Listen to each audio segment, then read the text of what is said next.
The heat is on, and while we can finally enjoy the summer-like weather, it does come with its share of health hazards. Natural health care practitioner Mark Mincolla is here with some great tips for beating the heat. Good to have you here, Mark. Good to be here. Got to watch out with the heat. Got to watch out. Heat cramps, heat exhaustion, and even heat stroke this time of year.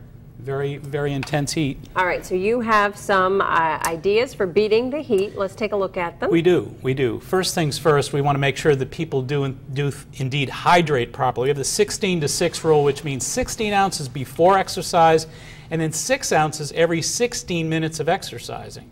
So you want to stay hydrated with water. Water is still the best way to go.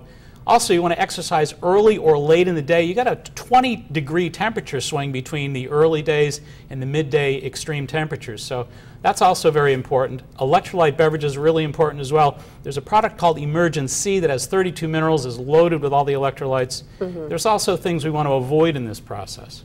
And that is? And we want to avoid caffeine. Caffeine and alcohol will dehydrate. Spicy foods will increase body temperature. It's called thermogenesis. And sugars will also increase glucose levels, and that increases body heat as well.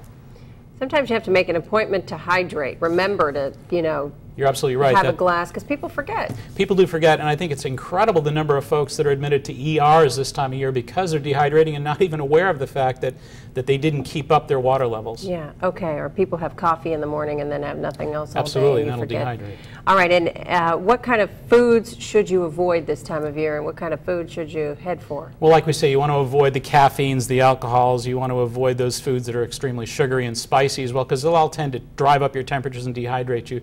The foods you want to go for are those foods like fruits and vegetables, so high in electrolyte minerals and high in water content. So obviously lettuce is really going to be great, cucumbers are going to be great, melons are exceptionally good as well. So those are the foods that you want to steer toward. You say not fruit juice. Not fruit juice, because fruit juice is still so high in sugar. We recommend that you do a lot of water drinking and that you back up with some electrolyte support like the Emergen-C. Watermelon. Watermelon's good, sure. The melons are loaded with electrolytes, absolutely. All right, and if people are going to go out and run or going to go out for a brisk walk, go early.